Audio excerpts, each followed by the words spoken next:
Okay, everybody, let's make a start. We're on time, we're on track, we're expecting to finish on time. It's my great pleasure to welcome Don Goldmann here, who is with us from the Institute of Healthcare Improvement, Chief Medical Officer at IHI, and he's over, I think, for a 3-month experience with the Health Foundation here in England.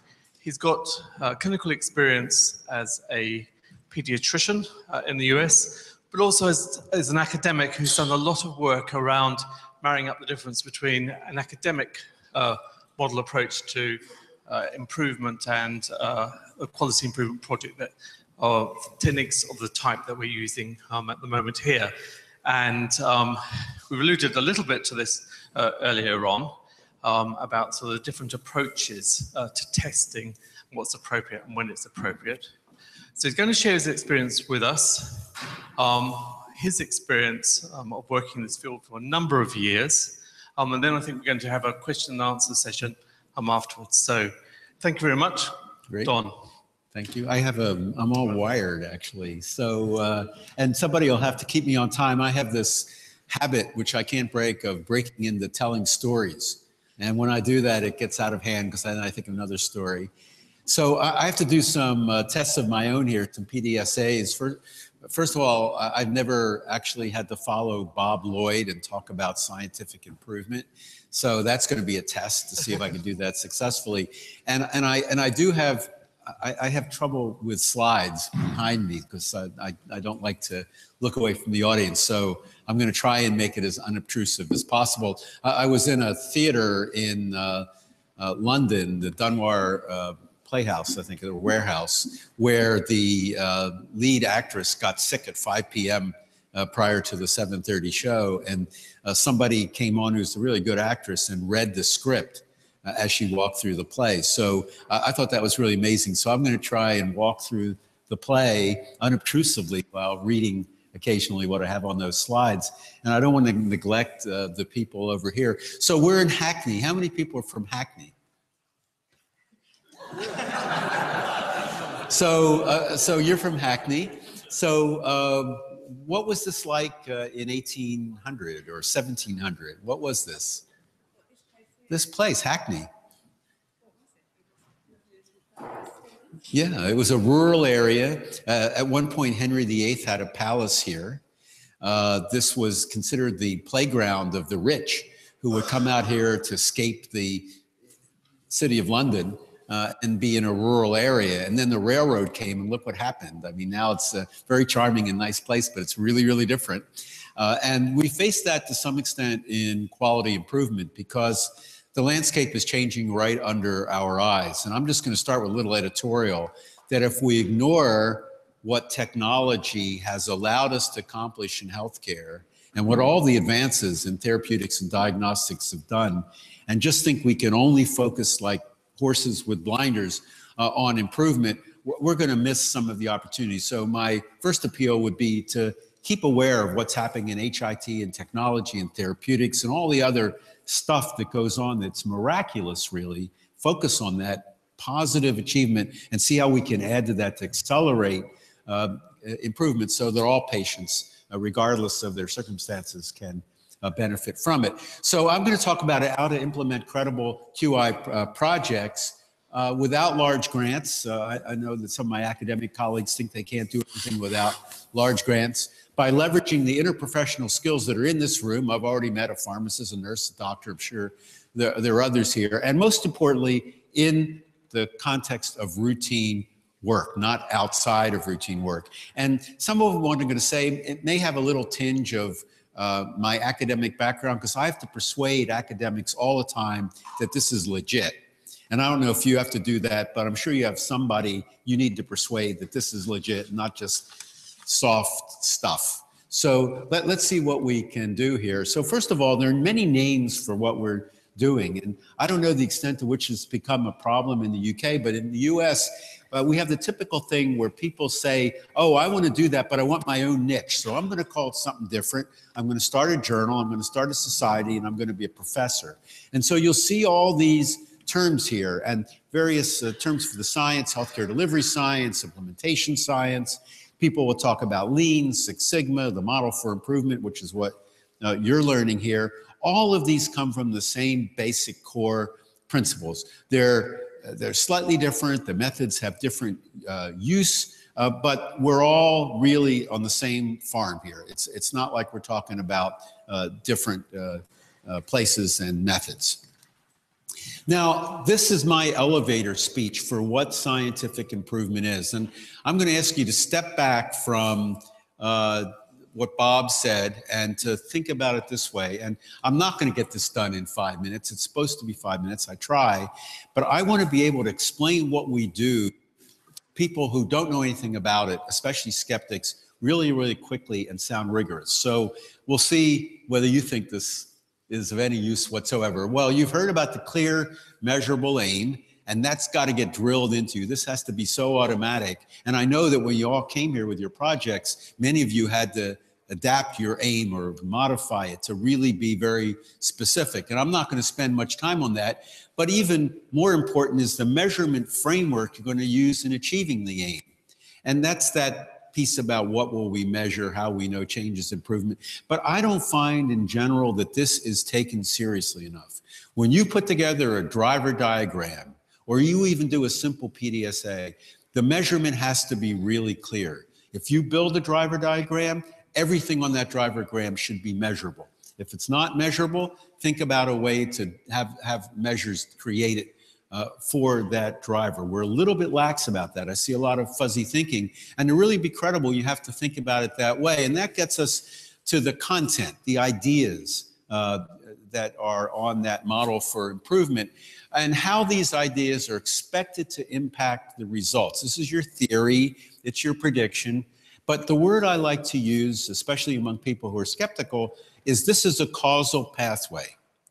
How do I really expect each of the drivers and the changes I'm talking about, how do I expect that to impact the outcome? If, for example, I want to go into Angel, which I think is not too far from here, and get blood pressure under control in young Black men, where we know it's a problem, I better have a good idea about what the causal pathway is for finding those men, screening those men, talking to those men and treating those men and having them sustain their therapy in a cooperative way with me as their physician and their family as support and their community as backup. That's a causal pathway. It's not vague, it's very specific, and it's scientific.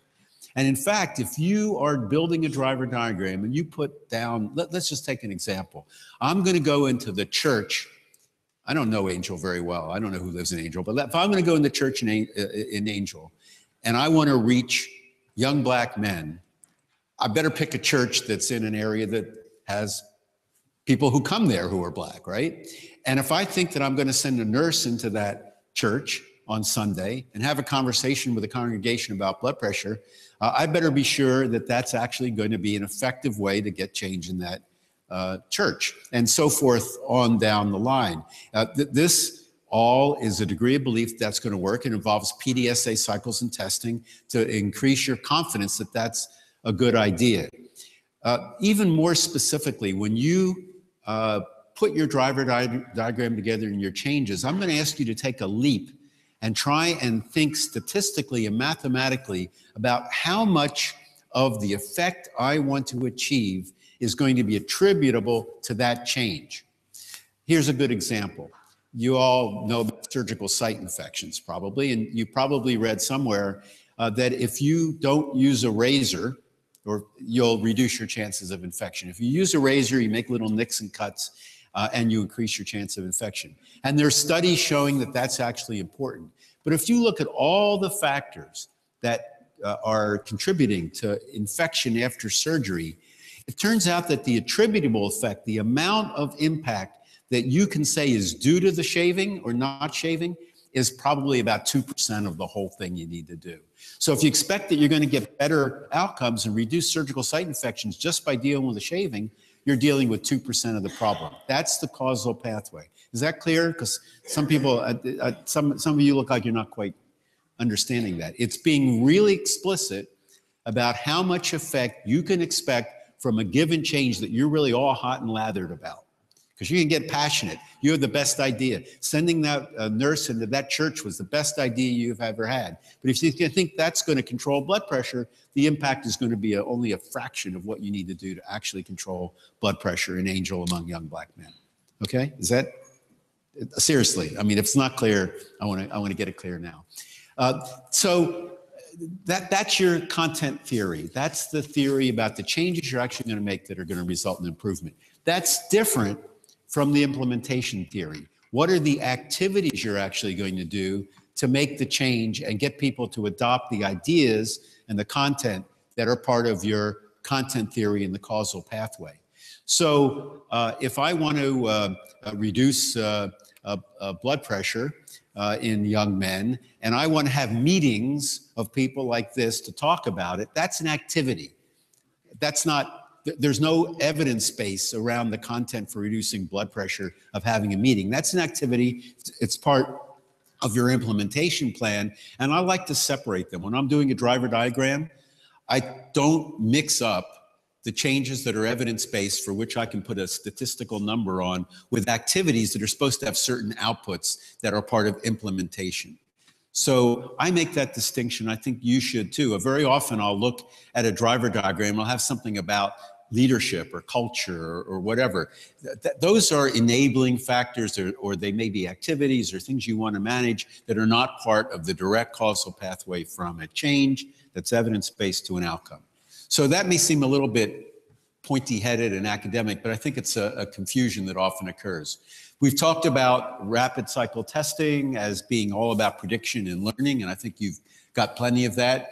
Understanding and describing systems is really important. Are you all going to be learning about process flow diagrams and how to construct them? Because that's really key. And then, of course, there's variation and heterogeneity. Now, I know, because I've heard the lectures that Bob gives, that you're learning in detail how to analyze data over time to look for special cause, common cause, run chart rules, right? Are you doing that? You just have statistical process control charts. That's variation over time so that you can determine, as we say, when change is actually an improvement. And that's really important to know. And you should be so well versed in the statistical validity of a run chart that you can convince the wildest skeptic that that actually is statistically sound, because it is. And run charts are so much easier to use at the front line than SPC. I can't tell you. I almost never use statistical process control in my real-time work with teams on wards, because run charts are just so much easier to do. You can just put points in a graph. I can draw one about anything I'm trying to improve myself, and I think that's something you have to be very familiar with. But there's also variation among units, wards, hospitals, whatever it is you're talking about, from which you can learn. And that's really an incredible, so you've got all these teams working here. Some of you are working on common themes, I think, like violence. Well, what is the heterogeneity, the variation among you in what you're seeing and doing and what your results are and how you can learn from that? Most of the stuff you read in the Lancet or in the BMJ or whatever journals you happen to read, mental health journals, are the kinds of studies that obscure the variation or the heterogeneity among the participants. They adjust them all away with statistical methods and you get an average result. That's not helpful. You can't learn from an average result. You should celebrate the differences and call them out whenever you can, and then go out specifically and find out, why did you guys succeed? Why did you guys not so much succeed? And what can you learn from that about the context, the implementation? The content's going to be the same, right? The content theory, you're all operating under the same thing, but your execution, your implementation is probably different, and you can learn a lot from that. And finally, application of behavioral and social sciences. So I think that in improvement, we give this short shrift. We talk about the need for behavior change, but in most of the training, even at the Institute for Healthcare Improvement, I don't think we really leverage everything that's known about the behavioral and social sciences. The role of ethnography and understanding deeply what people's wants and needs are, the role of behavioral economics in nudging people to different behaviors. This has exploded since Deming and all the people who founded this field did their work. The psychology in those days was more developmental psychology. Now we have behavioral psychology that can really help us. And I encourage you to get to know, especially in your field, people who are behavioral scientists who can help you with that aspect of things. You are ideally positioned to do that far better than somebody in a cardiovascular unit, for example. So why are people skeptical about QI, especially physicians? Because like it or not, physicians tend to be the obstacle to change if we don't engage them. And here are some of the reasons. We tend to associate QI and QA as if it's still the old days. And then we reinforce it with all the audit you have in this country. I mean, I can't even keep all the initials. Monitor, G something, something Q. I don't know. People are running around monitoring all the time. Payment schemes are being developed. The 5-year forward view has more payment schemes. So it's understandable why physicians or clinicians in general would confuse quality improvement and quality assurance. You have to be absolutely clear in that, as some of the founders of this field were, in distinguishing and helping people understand the difference. We overemphasize the quasi-religious nature of this. I know the model for improvement is great. I work at IHI, I'm an evangelist. I'll cheer all day long, but if we get too zealous about our method and aren't flexible enough to understand that it's not just about the origins of the model for improvement, but it's about sciences writ large that we can pull in for the problem we're trying to solve. We'll do a lot better if we do that. Whenever we get religious, people get skeptical. Another word for that is rigid, I guess. We tend to focus on non-clinical processes and outcomes. So I think you guys got it right. Just seeing your aims, you're focusing on really important clinical issues or issues that affect your daily life in big ways. But in general, in quality improvement, we tend to focus on processes of care that are important, but not as important as some clinicians think they are. So for example, let's imagine I'll pick on somebody else. Imagine you're a urologist, okay? And I come to you and I say, you know, I've noticed in your urology clinic and your prostate surgery, patients even more than in the NHS in general, are waiting too long for their prostate surgery, or they're waiting too long in your operating room, or they don't really think you're the most kindly of urologists. You know, just all you want to do is take out their prostate. Well, that's important. I mean, I'd love to do something about that, but what I really care about when I remove your prostate, sorry, you'll have to imagine such a thing, is I've extirpated the cancer so you don't die, you don't leak urine, and you're not impotent, so you can go have sex. That's what's important. And if you don't pay attention to what the clinicians really care about, or you're trying to persuade, and you're only focused on what quality improvement metrics are telling you might want, you're going to miss a lot of people. We're not really upfront about the fiscal agenda. What I really like about what I've seen in this, and I read a draft of a case study of this work, so I know a little bit about it. Very upfront about what it costs to do this. An explicit, tangible investment was made to get you here, to free you up, to spend this time, and not just add it onto your work as if you didn't have a job to do. As the cab driver said to me, he said, you know, the problem right now is that everybody is working way too hard. They're way too burned out. Both members of the family of the spouses are working, and they're working 3 jobs. And so you expect them to read the label on the food and figure out what's nutritious. You expect them to find little Waitrose and shop for fresh vegetables there when they can't afford it. So be upfront about the cost of this. We don't provide clinicians with the data they need in real time. So you guys are doing it because that's part of the work. But in general, in quality improvement, clinicians are sitting there waiting and begging to get the data that's relevant to them. It's 27 clicks away on the computer if it's available at all. Or they're waiting for the Jesus of databases to be developed so they can get the data. That never works. If you want physicians and the clinicians to improve, give them the data. And then we don't emphasize the academic potential, which I think is important. Is there anybody in the room here who wouldn't like to have their name on a publication in your favorite journal if you could get your QI work to be good enough and rigorous enough that it could be published?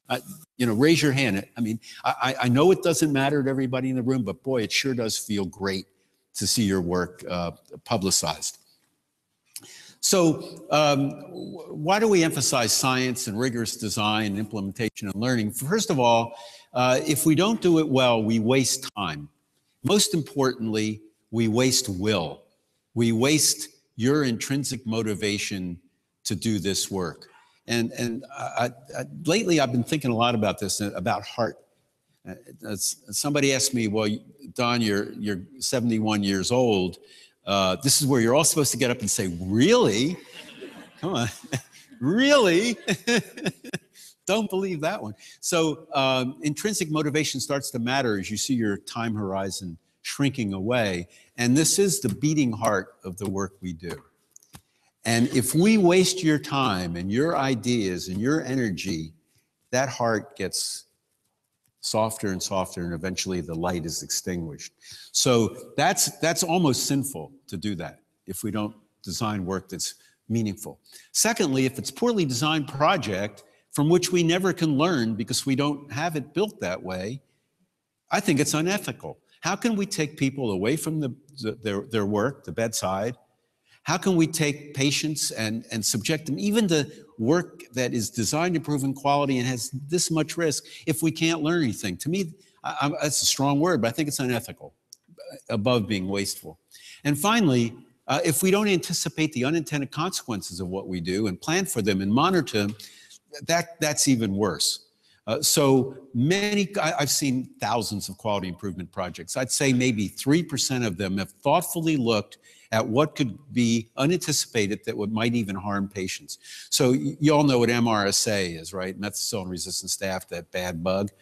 Well, let's say you're now working in a general ward. You probably have MRSA in mental health, right?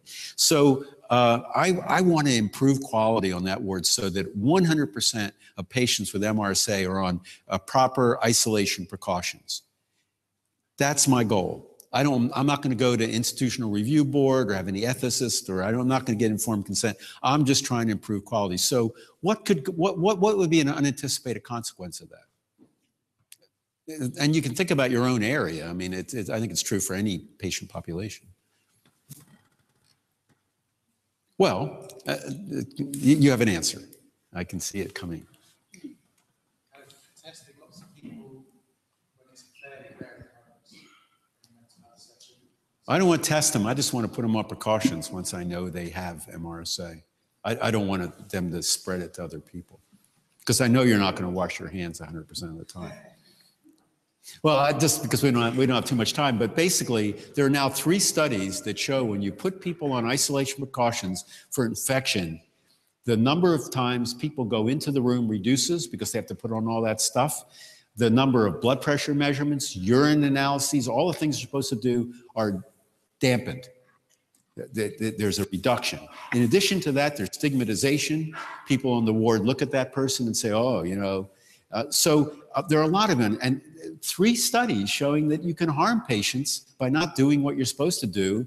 I know, I mean, I'll tell you the truth. I've done infectious disease consultation on closed psychiatric wards at a community hospital in the Boston area, and I am sure that I was less likely to go in there than I was to go and see other patients. I had to overcome that fear, whatever stigma, whatever mental model I had about those patients to go in. And the same thing is true of a patient with a terrible organism like MRSA.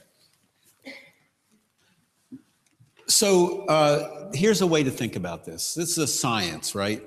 And I don't think there's anything special about this science. I think this is just the scientific method. So for 10 years, it's a while ago now, I worked in the laboratory with a PhD scientist. I was the epidemiologist, that's my training, and trying to help them understand why it was important to develop a staphylococcal vaccine to prevent MRSA and something about the patients who had it. And I got to learn the science quite a bit while I was there, which has really been helpful for me in the long run. But what did we do there? We had a theory that a certain, we call it an antigen, a chemical in the cell wall of a Staphylococcus bacterium, if injected into humans, or before that into mice and rats, would produce antibodies that would attack the staph and kill it. That was our theory. The substance is called PNAG. Let's just give it a name.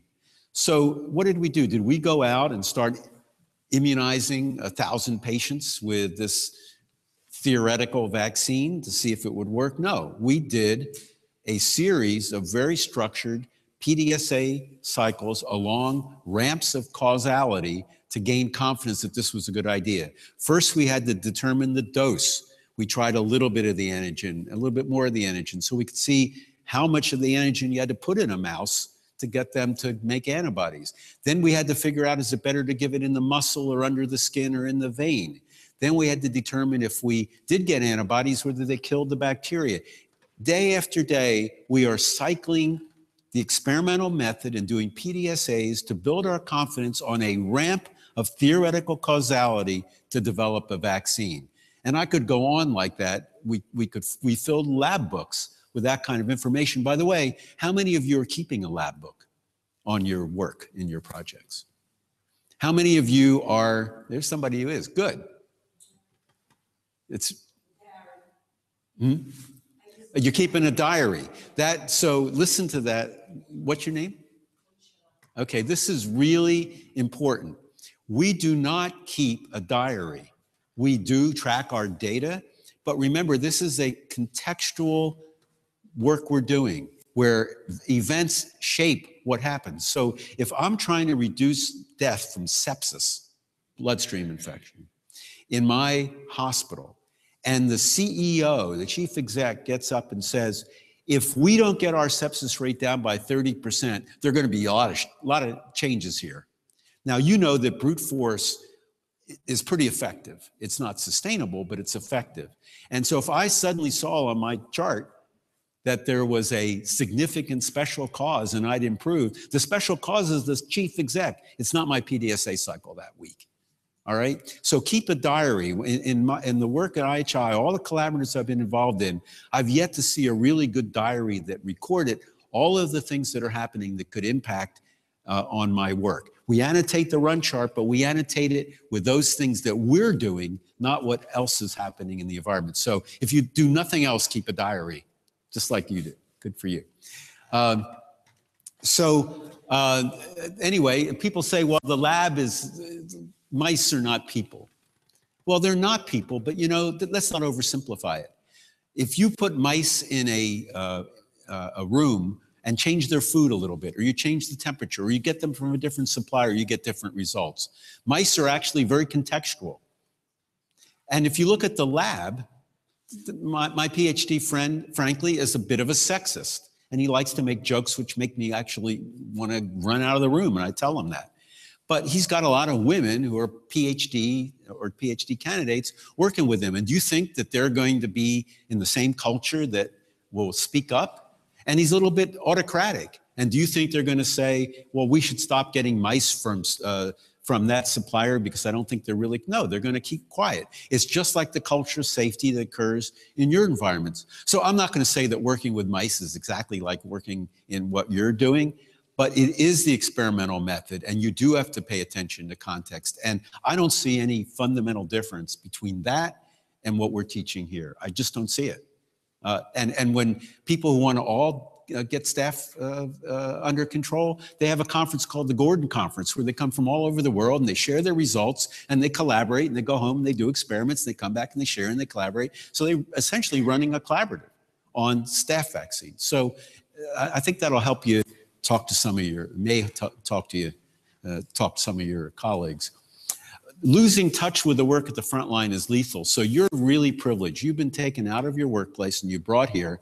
And I'll never forget a comment on the evaluation of the Safer Patient Initiative that the Health Foundation ran in the UK about 5 or 6 years ago.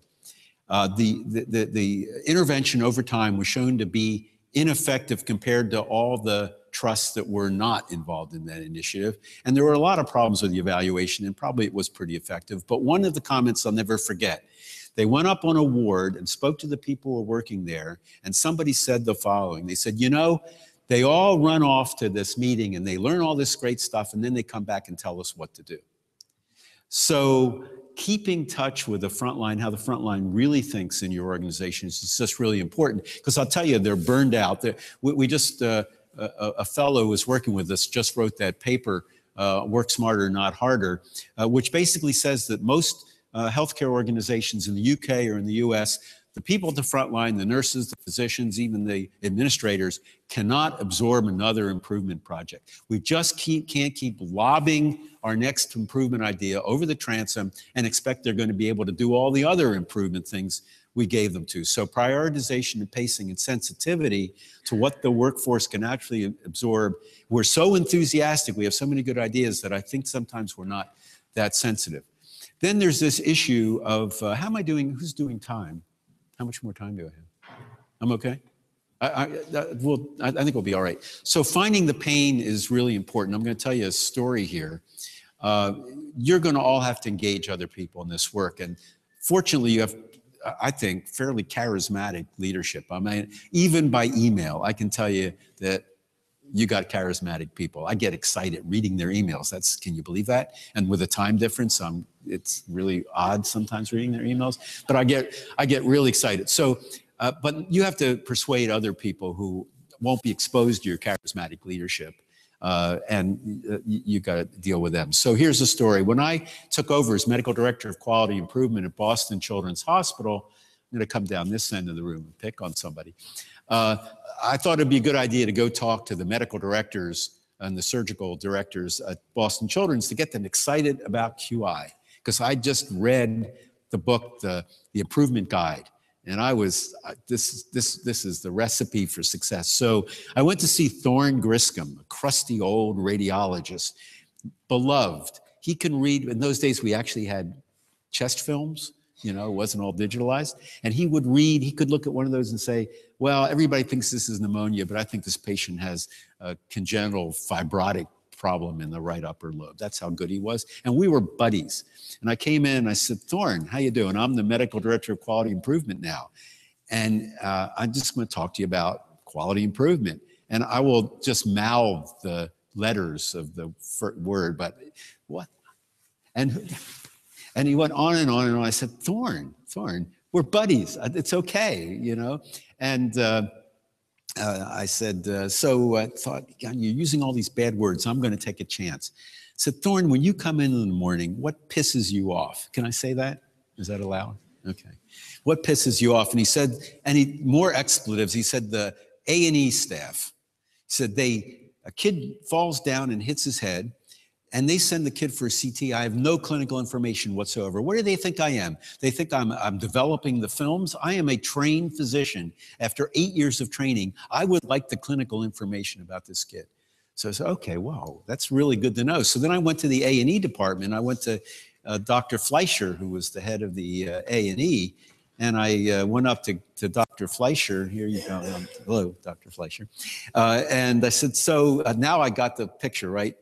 Gary, what pisses you off when you come in the morning? And he said, the radiology department. Here, a kid has fallen off a ladder. He's hit his head. The family is hysterical. And it takes him 2.5 hours to get that read back to me. What the hell do they think's going on down here?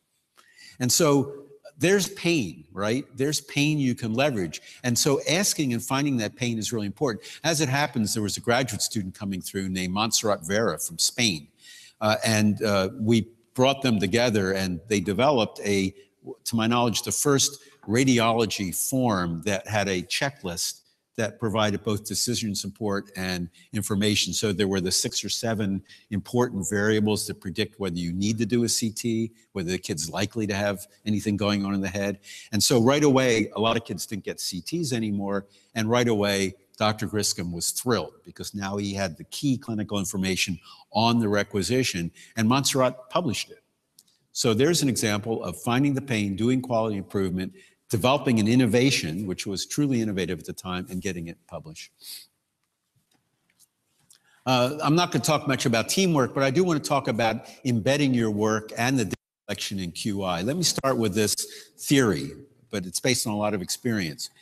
If somebody says to you, we have to hire somebody, or we need a graduate student, or we need a nurse to collect the data for this project, stop. Go back and say, how can we collect the data as part of our routine work ourselves? And if we can't figure out how to do that, maybe our system isn't really set up right. Maybe you ought to think about a system that aligns what we're trying to do and improve with the data we need to get there. And I find that people do find ways to do that. For example, in trying to reduce central venous catheter bloodstream infections, the checklist that's used for that is now part of routine work almost everywhere because it's better than the old medical record was of writing everything out. Everything you need is right on that checklist.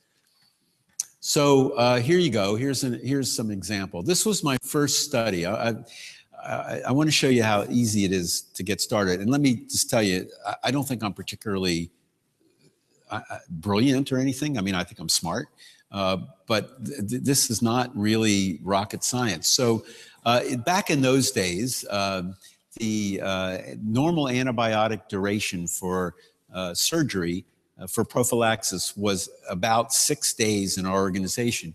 You can see the sort of, I don't know what color, turquoise bars. You can see that there's a wide range of how long it was given, and it's given for a long time. At that point, the evidence showed pretty clearly that you could give just 2 days of antibiotics. Now we know you give 1 dose, but then the evidence was 2 days. So we just developed a form that had, if you're giving antibiotic prophylaxis, it's going to be automatically discontinued at 48 hours unless you write a specific order. And one person said, I take care of kids with osteosarcoma. There's no data on that. I'm giving them 7 days. I said, fine, write the order. Everybody else is going to be discontinued. And so you can see that there was a dramatic shift towards 48 hours, a little bit of play around that because of the usual timing of orders and so forth. Huge difference. It actually was the first standing order set that I'm aware of. I didn't think of it. The fellow, Jerry Durbin, did. This was a pharmacist, a trainee, and myself and a nurse, as I recall, did this project, and it was published in the Journal of the American Medical Association. And that was all done with no funding as part of work, because this is the job of the pharmacist, the nurse, the doctor, infectious disease. That's our job. It's part of our routine work. So you may be saying, well, I work under very adverse circumstances, and it's really hard to do this work. We're taking care of the poorest of the poor, the most underserved people we know. We're burned out. It's really hard to do this work. So this is a project that was done in Bogota in Colombia during the Medellin cartel drug crisis, where my host drove me around in an armored car. And this was 2 maternal and infant hospitals, very large, caring for the poor, the people in the barrios of Colombia. And they knew they had a problem with cesarean delivery wound infections. Horrible. I could show you pictures, make you sick, but you just had tea, and so I avoided that kind of stuff. But the obstetrician, the young obstetrician at one of the local hospitals' husband was Colombian and made the link. She got a very small grant for travel, basically, from the Infectious Disease Society. And she, as an obstetrician, an infectious disease fellow, and a nurse, and myself, went down to Colombia to teach in real time how to do this. And we didn't have this kind of luxury to sit and have this kind of training. We had to train in the moment with people who were very busy and overworked. And did we do an Ishikawa chart with them? No, we said, what do you think causes infection? And they did Post-its on the wall, and they came up with 5 buckets of things that caused infection, such as surgical technique, antenatal factors, and maternal health. And one of the things they put up was antibiotics, but they weren't really sure about it. So always be armed with the evidence. We had 5 meta-analyses of all the studies ever done for antibiotics and cesarean delivery that show absolutely convincing in a visual way, because you got to do it in a way, you don't give them a paper, you show them one figure the way a pharmaceutical detail person would do, that showed clearly you can have the risk of infection by giving antibiotics. They did there's their cause and effect diagram. It's really, really simple. They're smart people. They have a pretty good idea what caused infection. And there's the meta-analyses that show, if you're familiar with this, anything under 1 in an odds ratio is a protective effect. You can see it's profound in 5 different aggregate studies of all these other studies. How many of you have done a priority matrix in your life? Are you being taught priority matrix? Has anybody brought that up? Will they be taught priority matrix? Yeah, okay. So this is the most powerful tool you can use in your everyday life, in my view, because it helps you prioritize about what you can do. And you have a pretty good sense of priorities because you know what the problems are you face. But they wanted to know which of those 5 buckets of causality they would work on first. This is an oversimplification, but they basically said, well, how important is this? What is my degree of belief? What is my statistical theory about how much of an impact I'll have if I work on that? And you can see that they thought that they were all pretty important, but the antenatal factors, they weren't so sure. The literature isn't really very good on that, and so forth. Was it within their capacity to improve? Well, they can't go into the barrio and start dealing with maternal and child health from the Hospital Infantil that would take years and years. They didn't feel it was under the control, but they could sure control antibiotics, skin prep, surgical technique. And then what was the time frame? How long would it take them? And there was also one on cost and resources. And if you look at this, so in the end, they decided to work on antibiotics because it scored very high. And you can use that in prioritizing, you know, where to spend your hard-earned money. You do that implicitly, right? You say, well, what's the value I'm going to get out of this? And you go through a series. So we don't do that enough, I think, in healthcare. So they want to work on antibiotics. So the next thing is respect for systems. Have you yet done the systems diagrams? You done one? Not yet. This is really simple. Oh, first, they wanted to know, well, how are we doing, right, with antibiotic prophylaxis? And the first guy raises his hand and says, well, let's do a study. We'll need to have a data analyst to do this. I said, no, just let's find 24 charts on the ward, 25 charts that happen to be lying around, and see how you're doing. They gave the antibiotics, as you can see in Hospital A, 70% of the time, which isn't that good. In the other hospital, only 1/3 of the time. And the timing was pretty bad too. It has to be given within 1 hour, and it was really pretty bad. That didn't require any analyst or statistician or database. They just counted. They just went to the ward and counted. That happened once with me with asthma, where the pulmonary department said, oh, you know, we don't have time to do a big study. So I said, give me 10 charts and see how many have an asthma management plan, which is one of the key things we're trying to do. 1 out of 10. I mean, how many charts do you have to review when 1 out of 10 has an asthma plan? You're done. That needs improvement. So they drew their system. And this is pretty simple, really. The first thing they decide they're going to do is cesarean delivery, right? So the first decision is, are we going to give antibiotic prophylaxis? Remember, we already know that it's 30 to 70% of people are getting it prophylaxis because the doctors didn't really believe in it then until they saw the meta-analyses and decided they should work on this. So if they said no, the mother didn't have the benefit and doubled her risk of getting cesarean infection right off the bat. If they said yes, a specific prescription was written and brought to the pharmacy.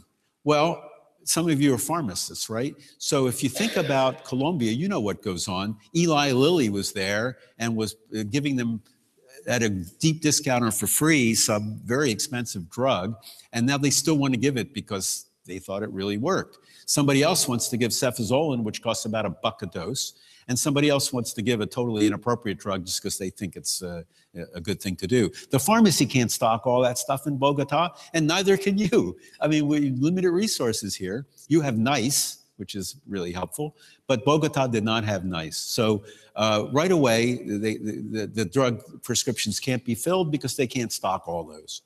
So what happens if the drug isn't there? Does the patient automatically get something else? No. The family gets a new prescription, goes outside the hospital to some trucks that are out there. They don't have to give their, what is it called, the GPC number. They don't have to give that. They just present the prescription and they're given whatever antibiotic and they pay for it. Then they have to, it's an old Yiddish expression, schlep it back into the hospital, and by then the mother has delivered the baby. So that was the system. They simplified it, and you can see this is a lot easier. The doctor always writes a prescription. It's a standing order. It's either cefazolin, or if the patient's allergic, it's clindamycin.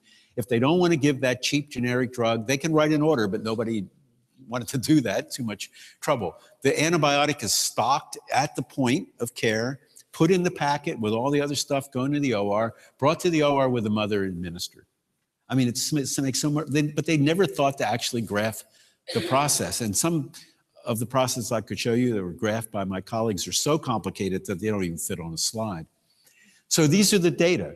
This is time-ordered data. It happens to be what's called a time series analysis, which is another way of displaying time-ordered data. It has the advantage of being able to adjust in a multivariable way for what we call confounding variables. It's actually a more flexible thing for this kind of analysis, but it's no different in essence from a run chart or statistical process control. And you can see the open circles are, did they get antibiotic? That was easy. The standing order thing immediately pumped that up to a very high level, but it took longer to get the timing right. In fact, it took a number of months, but over time, almost 100% of patients are getting reliable administration of antibiotics, and the rate of infection fell by more than twofold as predicted, and you can see the difference there. And this was highly statistically significant, and again, it was published in a good journal. This was money for travel and money for a pretty seedy little hovel I had to stay in with a leaky roof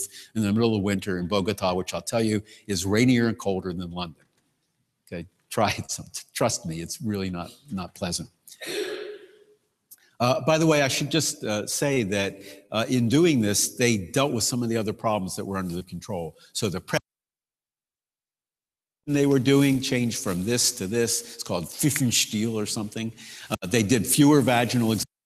By being involved in this, they felt empowered, enabled, they felt the self-efficacy to make other changes that were under control. They still haven't gone into barrio to figure out the factors, but they did a lot of good. So one last example of really making it part of routine work. Those are a little special. They're project teams. There were some small grants and so forth. Let's look at one where it really was totally within the context of the unit. So we're talking here about neonatal intensive care units. These are various ways you're probably familiar with to record harm.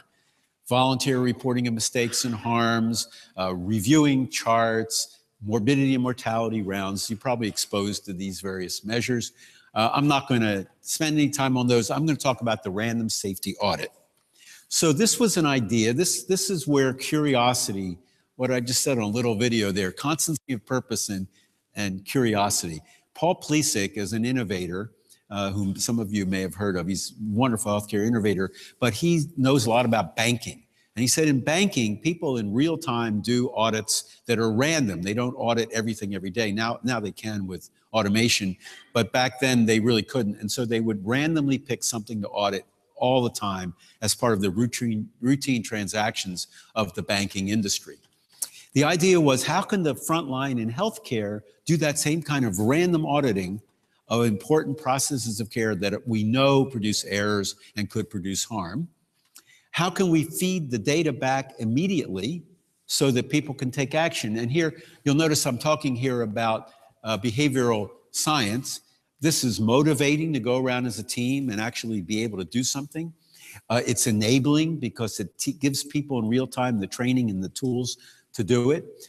It's reinforcing and builds self-efficacy because people feel that they can actually do it. And finally, the peer pressure and the social norms of a team going around in real time, exposing error and dealing with it is just totally empowering. And once you have the data, you're in a position that day to make a first PDSA to make it better. You don't even have to wait till Tuesday. You can do it right then. The data are there, it's obvious. So what did this actually look like? So we had experts in neonatal safety think about what were the error-prone points in the system, those things that they worried about, that they wanted to check on in this random way. And they came up with about 20 of them. One of them was hand hygiene. Another one was something to do with repeated lab testing for things that they shouldn't have had to repeat. You know, neonates, a drop of blood is precious. One of them was measuring the oxygen saturation of the baby was getting by looking at the monitor and what the parameters, the settings were. So there were 20 of them. We got a deck of cards, they're about this big, and we put each of these 20 things on a bunch of cards, shuffled them all together so you had an equal chance of getting a card on any given draw.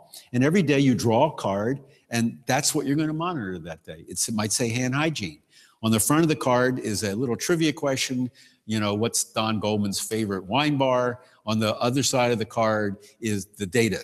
And the data is simple. It's either yes, no for every bed space in that unit. There were about 20, as I recall. And either it was right or it wasn't, right or not. And at the end of the rounds, multidisciplinary rounds, you have your tally. And you can say, well, and this actually happened, in the case of that oxygen concentration, the majority of patients had the wrong settings, settings that were so high so permissive that they were at risk for retinopathy of prematurity, which I'll tell you is a bad thing to have. You're basically blind for life. So this was not trivial. They didn't know this. The reason it got that way, a doctor had said to a nurse one day, well, I think the settings ought to be there. And that culture, that spread, that stuff spreads. No trouble spreading bad stuff, right? And so that day, all the monitors were readjusted, re-education occurred, and that problem was solved. A little bit longer with hand hygiene, but this was done in real time. It was a lot of fun. People enjoyed it. And here's what they thought about it. 84% of the staff got to participate in one way or the other. 100% agreed or strongly agreed that it would improve their knowledge of systems and guidelines and improve safety. Incredibly, only 9% thought that it added to their work. So the vast majority of people said this is part of routine work, didn't take any extra time. And it did get published. Again, it was pretty novel. Paul Plesik's a bright guy, and it made it in the literature. And the fellow who was responsible for this, the trainee, the junior doctor, has made a whole career now out of patient safety. He's really quite known. And this has spread, at least in neonatology in the US. So those are just some examples. I could literally go through 20 or 30 of these examples. All of them have common characteristics. They were done without major outside funding. They were, insofar as possible, done within the scope of professionals' responsibilities, things they were supposed to do, and they were all interprofessional. They involved nurses, technologists, physicians, pharmacists, whatever was necessary, and they all end up in journals. Everybody learned how to get it into the format for a paper. Most importantly, the lead author on every one of those papers was not a doctor. It could have been a doctor in training, but it was a pharmacist, a medical technologist, a nurse, an infection preventionist. Think of what that does to your culture right away. When you take the doctor and say, well, we know you train, but this is the person who did the work. This is the person who created the new work. So I'm not going to show you the slides. I've left you with a paper or slides, whatever you want to do, 10 tips for how to do this, how to do rigorous quality improvement work, even publishable work, using this kind of thinking. And, I made it to professor at Harvard. I don't think that's easy. And I did it because of this kind of work. And again, almost none of these ideas were mine. And I don't think, as I said, I don't want to be falsely humble, but I don't think I'm that brilliant. It's just a way to approach this work that will be credible and energizing and rewarding. I think that's my theory, my degree belief in this. I predict with about 72.5% confidence that if you do this, you'll get change. Thanks very much.